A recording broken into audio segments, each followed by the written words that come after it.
All right, so with those introductory words about the two poems together, we can see them as companion poems, published in his poems in 1645, probably written shortly after he left Cambridge and went into his period of study for 6 years, very much thinking about, as a Renaissance man, the goodness and also the deficits of the two paths in life, whether one would be an active member of the body politic and involved in the vita activa, or whether one would be a contemplative and devoted more to the scholastic pursuits um, of study, of writing, and not being involved in the hurly-burly of the political life and so forth. And Milton, being the balanced mind which he is, as we saw in his treatise of education, and indeed which is represented in his own life, because he interrupted, as we know from his own biography, his preparation for his grand poem in order to involve himself in political life for a period in the service of Cromwell's Republican government. So despite the common misconception of the intellectual caste, as it were, there are many instances of men, particularly in the Renaissance period, who try to have a full-orbed or balanced approach to life. So they engage themselves in the realm of politics in some way, but also place a high value upon intellectual endeavor. They're devoted to both, as it were. And there's, of course, great danger in that, insofar as it's very difficult to be a jack of all trades and master of none. But that is the Renaissance ideal, this marriage of activity and contemplation. And we can see it throughout the 16th century in English literature. Certainly Queen Elizabeth, who was the reigning monarch throughout the late 16th century, was also an example of this, as was her father, Henry VIII.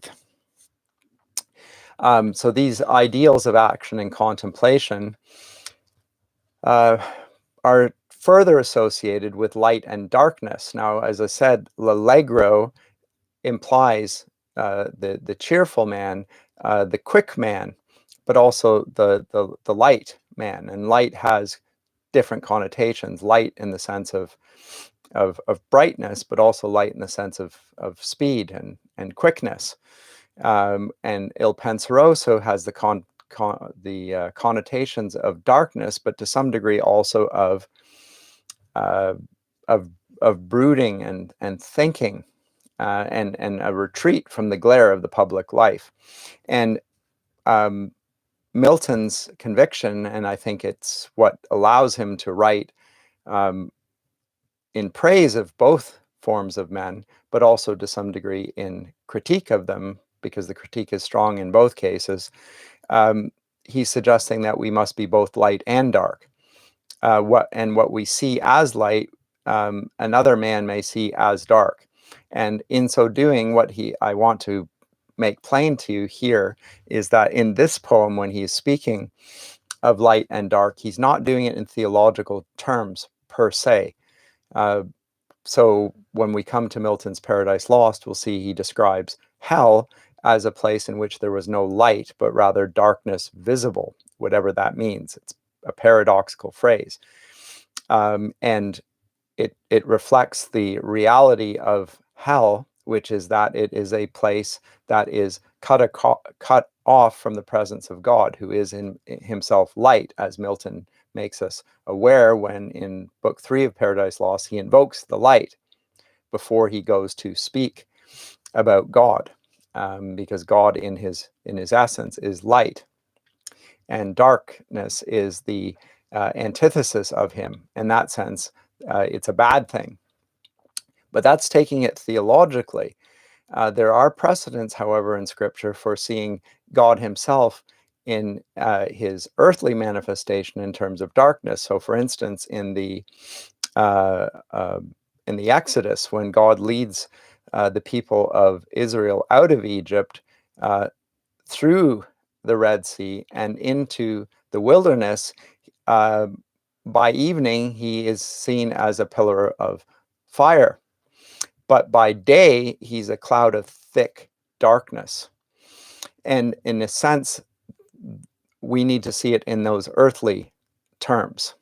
So not theologically, as Milton will use it in Paradise Lost, for instance, reflecting his understanding of good and evil, an Augustinian notion of good and evil, but in the earthly sense of things that we experience, which in themselves can be both good, and by the opposite side being seen as detestable.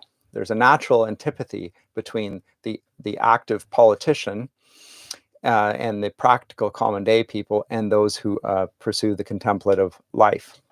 So, and we can even see a biblical precedent in Ecclesiastes chapter 2, verse 13, in relation to wisdom and folly. Solomon says, "Then I saw that wisdom excelleth folly, as far as light excelleth darkness." So there, it's more of a theological comment per se in relation to wisdom. But Milton is not presenting it that way, and he's not preferring the light to the darkness because he has a certain character type associated with it and a certain vocation, a certain lifestyle in that. But Allegro, back to this. So these are two sides of human experience, but more than anything, as I say, they are two paths of living a worthy human life, recognized as far back as Aristotle, if not before.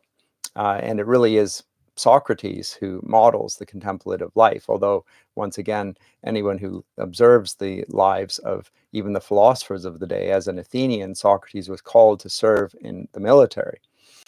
So it's not that he was totally averse to it or totally removed from the political life. It's that he valued the contemplative life more than the active life, which is what made him rather extraordinary and what makes Socrates to this day exemplary for those of us who are contemplatives, some of whom are in the academy, but not all of which. But back to the poems. So this sense of opposition, though, and turning, I've already dealt with, and the persona that speak through it. Now, the word persona is someone that speaks on behalf of the poem, and I think persona is a useful phrase here because of its etymology. It refers to a mask. A persona is something that one speaks through. So in the Greek theater, the actors spoke through masks. They wore masks, and the masks were obviously a fixed thing. They didn't change the mask as the production went forth. And this is how men could play women, because they had a mask on. But the mask would have a certain gesture or emotional expression in the mask.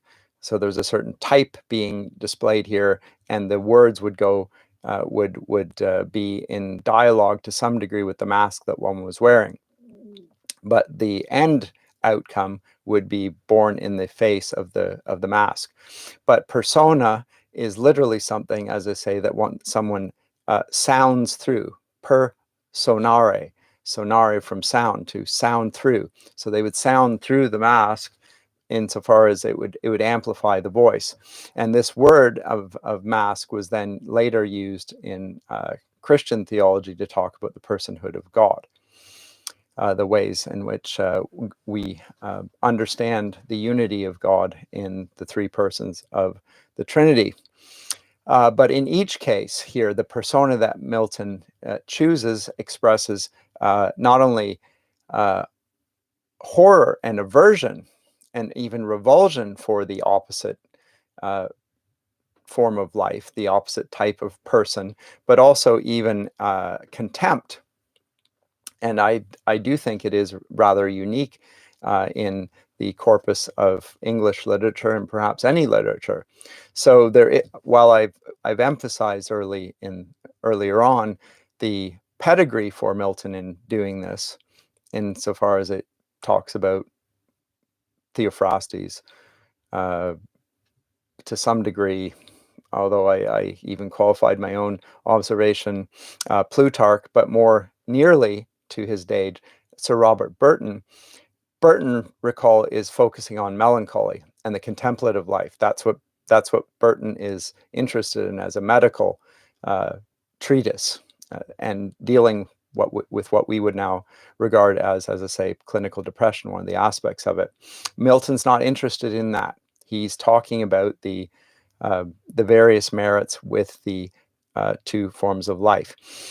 So when he begins, and he does so, and the literary or the formal structure of both poems mirrors one another, and both begin in their Proemia. Sorry, struggling with words this morning. With a sort of rejection of the opposite form of character. So in the Proemia of Allegro, he begins with the words, "Hence loathes melancholy of Cerberus and blackest midnight born in Stygian cave forlorn, mongst horrid shapes and shrieks and sights unholy, find out some uncouth cell where brooding darkness spreads his jealous wings and the night raven sings. There, under ebon shades and low-browed rocks, as ragged as thy locks, in dark Cimmerian desert ever dwell." That's how the Proemia of Allegro begins. And note how the character who is Allegro and is the persona for Allegro, the man who is the cheerful man, the light man, the active man, if you follow my argument from before, is associating his opposite with the most insidious things that he can associate him with. So it is with literally things associated with hell. Now note that Milton, when he does this, is not making a biblical reference. He is making all classical references there. Associate, and that's because he doesn't want to make a theological statement here. He is making, or rather appealing to the stock associations there of classical prosody, but also acknowledging in some sense the validity of this in terms of what we experience in life. There are certain types of individuals. It's not, and one is not superior to the other in the eyes of God. Both seem to be warranted. You do find in medieval studies amongst the church juxtaposition of Cain and Abel. Cain being a figure of the active life, whereas Abel that of the contemplative life, and of course God favors the contemplative life, as opposed to the active worldly political life.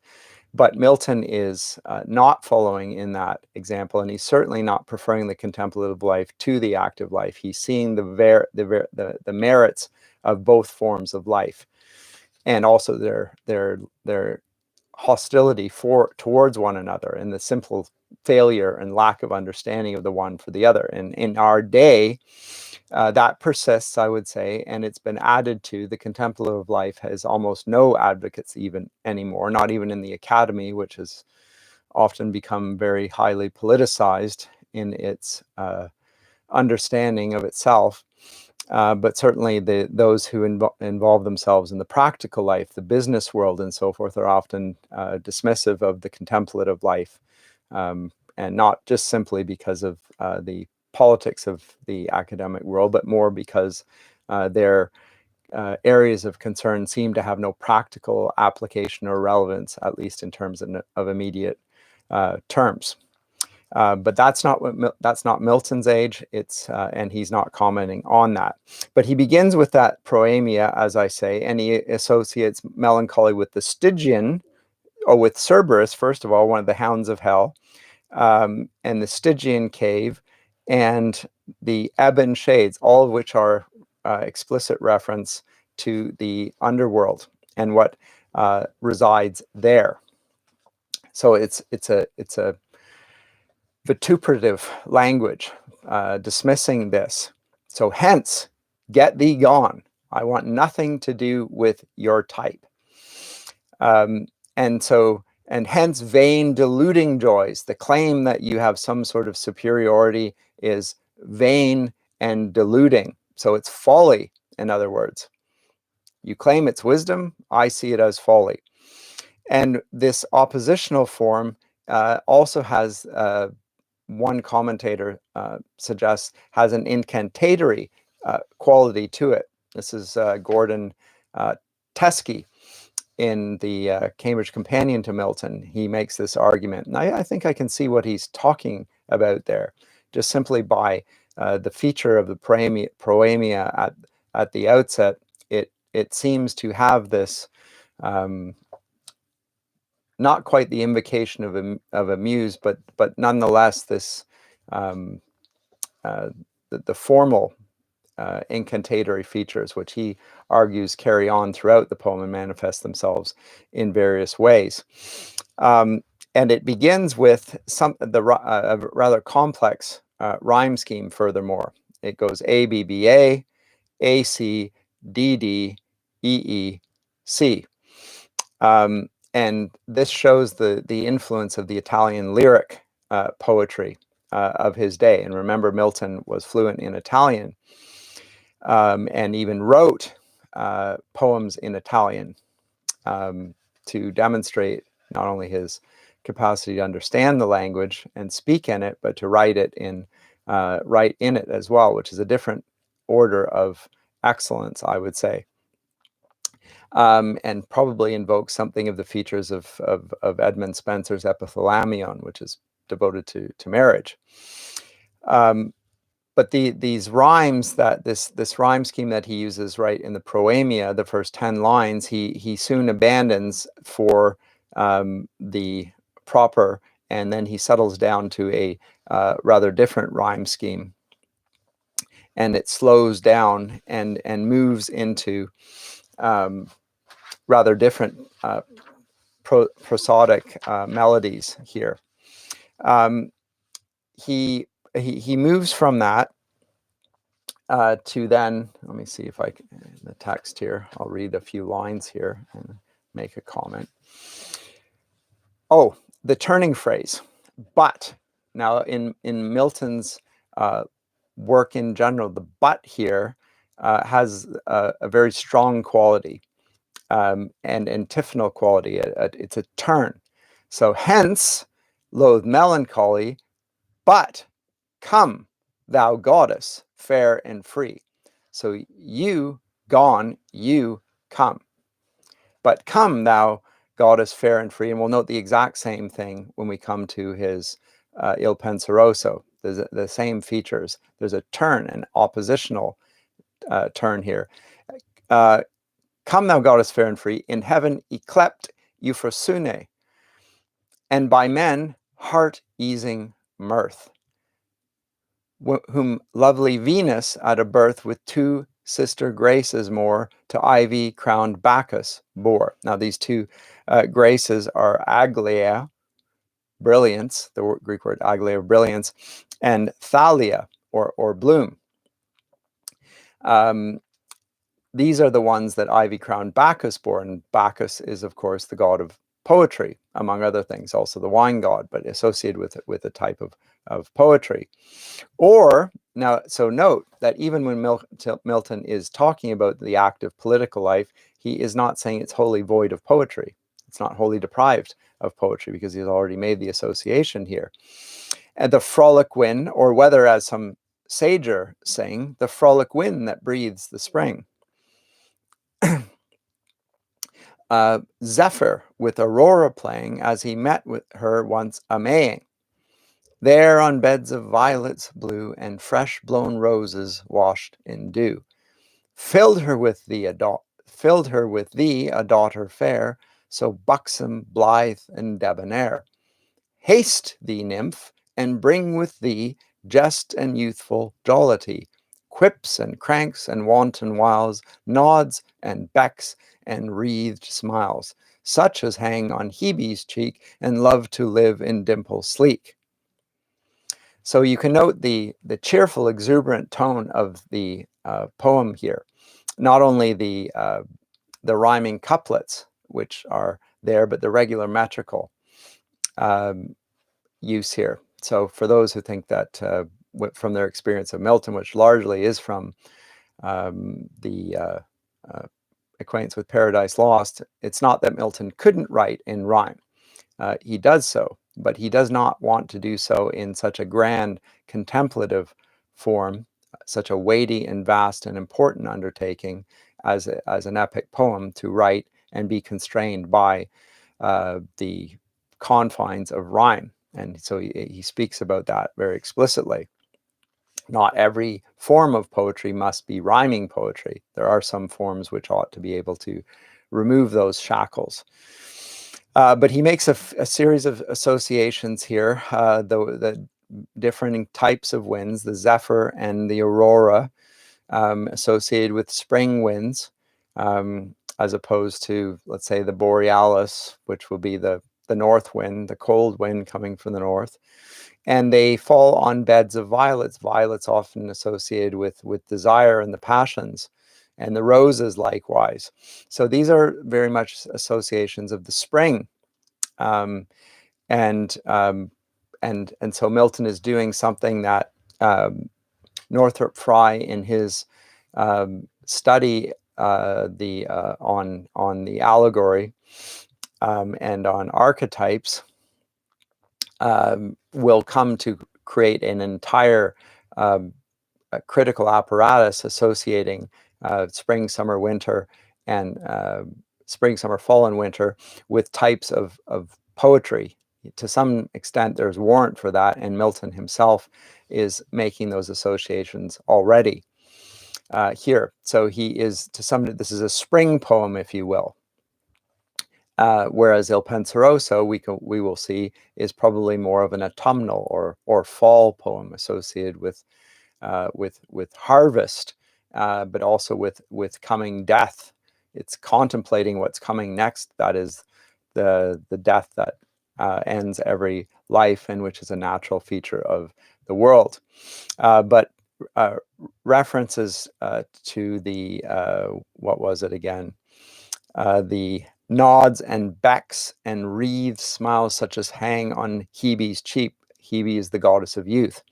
So again, we associate the active life, the jolly life, the cheerful life, the light life, light in the sense of frivolous to some degree, with youth and careless youth. And he says, love to live in dimple sleek, sport that wrinkled care derides, and laughter holding both his sides. Come and trip it as ye go on the light fantastic toe, and in thy right hand lead with thee the mountain nymph, sweet liberty. And if I give thee honor due, mirth, admit me of thy crew, to live with her and live with thee in unreproved pleasures free. I'll stop there. Because at that point he uses a semicolon to stop the line before shifting into another. And please note that Milton's form of punctuation is important. The semicolon suggesting the ending of a thought. So he's using something along the lines of classical forms of punctuation here. He doesn't use sentences per se. He uses periods. And periods are phrases that hang together and connect, but they're often phrases that connect with other following phrases, and in the forms of antitheses as well. That's how ancient forms of writing present their poetry and their prose, but particularly their prose in terms of periods. It's not the same as the modern sentence, where we have one thought and then we have another thought. It takes a thought rather, and then moves to another angle of looking at it. That's what happens in the period. We don't get that in modern sentences. We get one sentence and another, and the sentence that follows is often a continuation on the previous thought. So there isn't that sense of a turn, a shift of vantage and so forth, which is characteristic of, as I said, the ancient way of thinking, and it carries on through English literature at least until the 18th century, and after that probably starts to depart from the ways of thinking of those who are of the poetic tribe. I think you can still find something of that, but it's less common. In this period, it's extremely common. And Milton, being classically trained, certainly follows that type of expression of thought in terms of periods. So he concludes with a reference to liberty. Oh no, I should have stopped there, but I went on to the second period. Okay. But the reference to liberty here, liberty in the sense, and a mountain nymph. Now, Milton is associating, interestingly here, freedom and liberty with mountains. And you'd say, well, what's with that? The associations of mountainous regions with liberty are common and ancient. I guess we could associate the Hebrew people with mountainous residents, insofar as they're associated with Mount Sinai, and if you go to Israel as it is today, much of it is still mountainous. It's hard terrain. It's not exactly an easy place to live. There are challenges with that. It's not the rich abundance and ease and wealth that comes from the rest of Mesopotamia. That's where Lot decided to go live. And those places, much as Egypt is, much as Mesopotamia is, the rich, fertile crescent, are often lives which are easier, but also prone to tyranny, because peoples can be bought off. Their character is less rigid and rugged. And likewise, he could have associated this with Greece and with Athens. Again, Greece, a very mountainous region, not exactly an easy place to grow crops and live your life. It creates a certain character type, a tough individual, to some degree a rather independent-minded people, because they have to look after themselves to survive in that climate.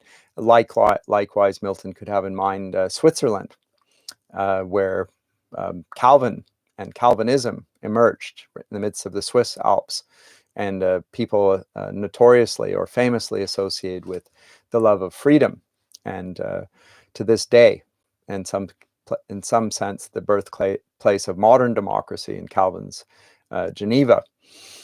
So in that sense, liberty. And note that he associates this then with sweet, active, and it has none of the negative connotations that go with hardship. The hardship is actually a form of sweetness still, because it's a very active, exuberant life. But he says, and if I give thee honor due, mirth, admit me of thy crew, to live with her and live with thee in unreproved pleasures free. So unreproved, who's going to reprove them? Well, the melancholic life. How dare you be so light in your view of life, and cheerful and exuberant, not recognizing the hardships of life? Well, they do have the hardships of life, but they look askance at them. In fact, they condemn them. And he goes on, to hear the lark begin his flight, and singing startle the dull night from his watchtower in the skies, till the dappled dawn doth rise. Then to come in spite of sorrow, and at my window bid good morrow through the sweet briar, or the vine, or the twisted eglantine. I think Keats would have read this in his ode to the nightingale. He talks about this as well. And the nightingale, of course, broods at night and is a figure to some degree of, yes, poetry, but also melancholy. This is a feature of it. And Keats, in writing his ode to a nightingale, is speaking on this subject. Or am I confusing with the ode? No, it is the ode on a Grecian urn. Anyway, there's a full stop there. So he is completing that thought then, which he has conjoined up to this point through semicolons, through as I say, classical periods. And all of these stock associations, though, of cheerfulness and vitality and exuberance and light, in the sense of the dawn. It's the early light, the light of that is typical of those who live the active life. And that does include the political class. That's been my emphasis, but it probably also includes those who live the agrarian lifestyle. They get up with the dawn and they go to sleep shortly after the sun sets. So that marks their days, and they are cheerful because of that. And he says, while the cock with lively din scatters the rear of darkness thin, and to the stack or the barn door stoutly struts his dames before, oft listening how the hounds and horn clearly arouse the slumbering morn. So the hunters are going forth from the estate. Cheerly rouse the slumbering morn, from the side of some hoar hill, through the high wood echoing shrill, sometime walking not unseen, by hedgerow elms or hillocks green, right against the eastern gate, where the great sun begins his state, robed in flames and amber light, the clouds in thousand liveries dight. While the ploughman near at hand whistles o'er the furrowed land, and the milkmaid singeth blithe, and the mower whets his scythe, and every shepherd tells his tale under the hawthorn in the dale. Straight mine eye hath caught new pleasures, while the landskip round it measures russet lawns and fallows grey, where the nibbling flocks do stray. Mountains on whose barren breast the laboring clouds do often rest. And then he uses a colon to introduce the next colon. Meadows trim with daisies pied, shallow brooks and rivers wide, towers and battlements it sees, bosomed high in tufted trees, where perhaps some beauty lies, the cynosure of neighboring eyes. So I'll stop there because there's a full stop there at that point. So we get a sense of the landscape here being presented before our eyes. A picture is painted of the agrarian life, very much of the cheerfulness of that life, the joys of that existence. We have the milkmaid singing, we have the shepherd telling his tale. He probably has the sort of odes in mind of Theocritus and the Idylls here in his associations here. All of these are stock pictures of that form of life. Line 81. Hard by, a cottage chimney smokes from betwixt two aged oaks, where Corydon and Thyrsus met, are at their savoury dinner set, of herbs and other country messes, which the neat-handed Phyllis dresses. And then in haste her bower she leaves, with Thestilis to bind the sheaves. Or if the earlier season lead to the tanned haycock in the mead, sometimes with secure delight the upland hamlets will invite, when the merry bells ring round, and the jocund rebecks sound, to many a youth and many a maid dancing in the checkered shade. Stop there, semicolon.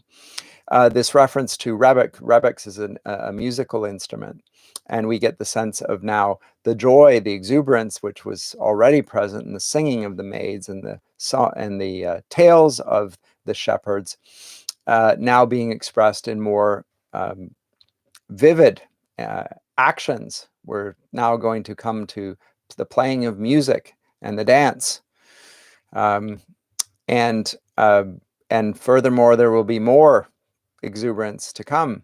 So I read on. And young and old come forth to play on a sunshine holly day, till the livelong daylight fail, then to the spicy nut brown ale. Ah, yes. With stories told of many a feat, how fairy Mab the junkets eat. She was pinched and pulled, she said, and he by friar's lanthorn led.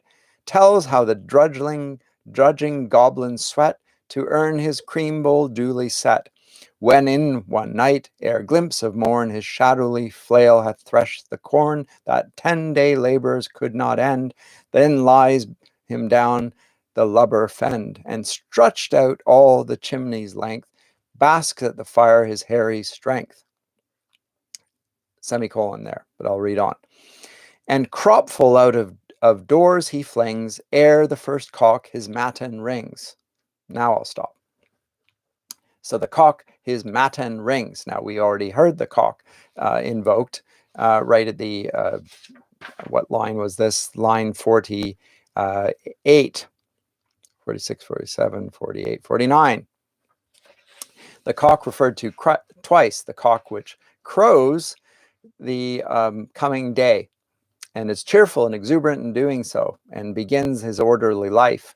Likewise, those who are governed by the seasons and the times have cheerfulness. They drink their spicy nut brown ale, and they then live an exuberant life. Now, the associations there, the fairy Mab, this is an element of English folklore, most best known in our day through Shakespeare's A Midsummer Night's Dream.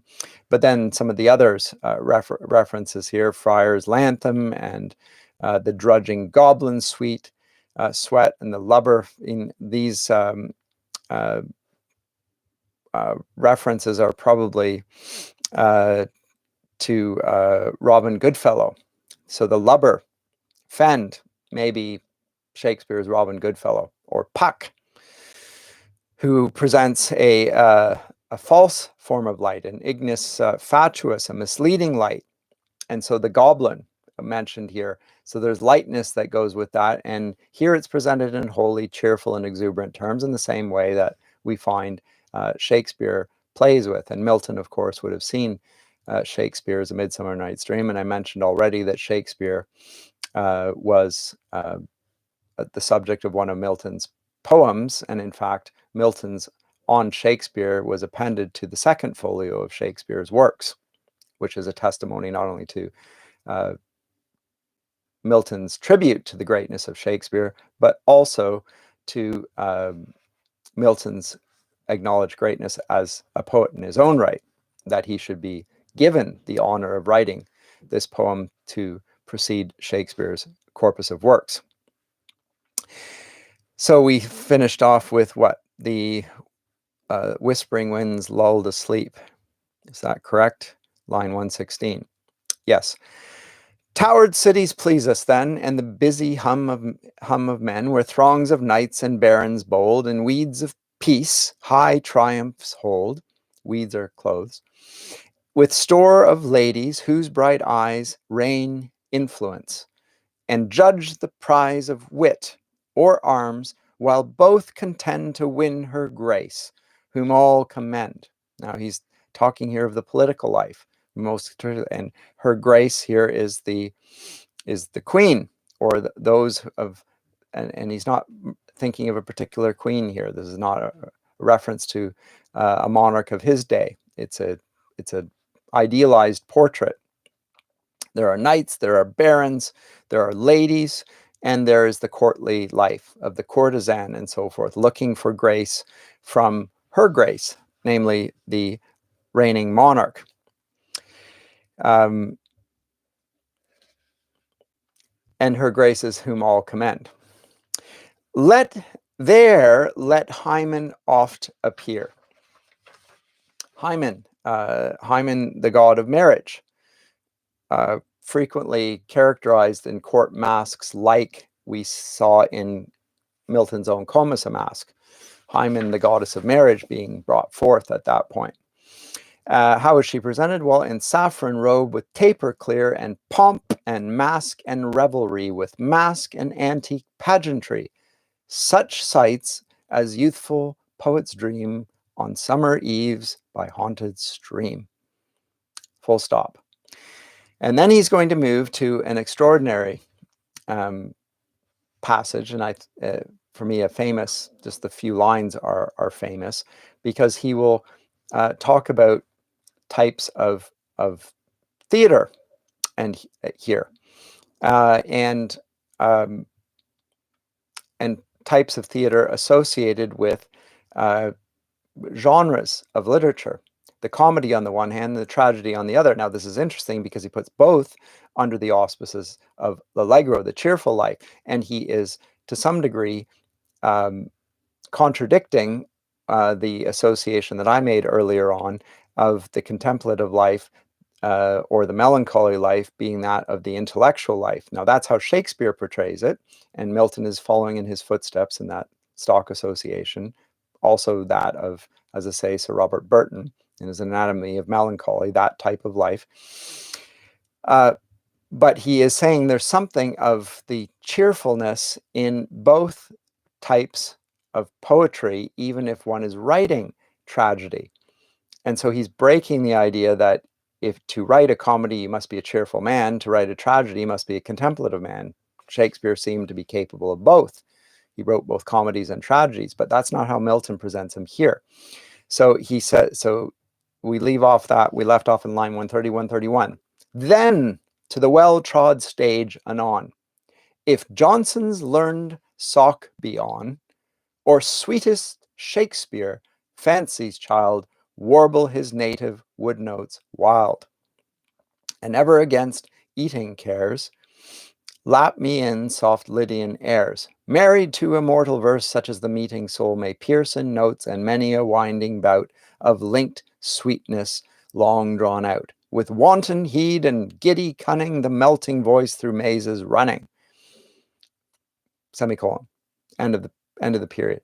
Untwisting all the chains that tie the hidden soul of harmony, that Orpheus' self may heave his head from golden slumber on a bed of heaped Elysian flowers, and hear such strains as would have won the ear of Pluto, to have quite set free his half-regained Eurydice.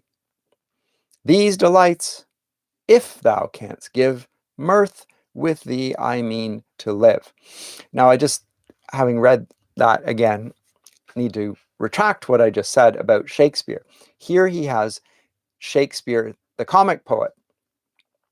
He will make reference in the next Il Penseroso to the tragic poet, because there the tragic poet will have boots on. Here, the sock is on, because comic actors, historically, at least in terms of classical conventions, wore socks. They made no noise on the stage, whereas the tragic poems had something like heels, and their shoes clopped against the ground. So both of them being nodded to, Johnson, the great learned poet of his day, and Shakespeare, Milton's not saying is lacking in learning, but is more attuned to nature. Now, these associations of Shakespeare with nature will be played out very much in the 18th century, and in the conflict between the ancients and the modern, Shakespeare will be seen as a modern poet because of his greater adherence to nature as opposed to the classical conventions. So the learning of the school departs from nature, and there's a contrast between nature and artifice here, and convention and so forth. I won't get into that here. But the greatness of this is such that it will raise Orpheus's self, Orpheus the singer, who went down famously to the underworld to take his bride, who'd been robbed by Pluto, the god of the underworld, from him, and was leading her out under the condition that he not turn around and look at his wife. Unfortunately, he did turn and look at his wife, and she was therefore brought back down to the underworld, Eurydice. But Orpheus, his music, the Orpheus was a great player of music, such that animals followed him around and so forth. And later his head was cut off by the Maenads, some of Bacchus's followers. But here his head has gone down to the underworld, and even this, the mirth might bring up the dead, but it doesn't quite do that. Note, such strains as would have won the ear of Plato to have quite set free his half regained Eurydice. So this is the power of song. This is the power of this sort of poetry, if it were wholly true. And these delights, if thou canst give mirth, with thee I mean to live. So looking at, in some sense, the antiphonal features of, as I say, cheerfulness and melancholy, and the character associated with that, and all the conventions with this, putting their best face on, as it were. As I say, the best face here, the persona. I will wear this persona if you can give me these things. But there's a great if here. I'll leave it off with that, and now we'll dedicate ourselves to look at Il Penseroso in the next lecture.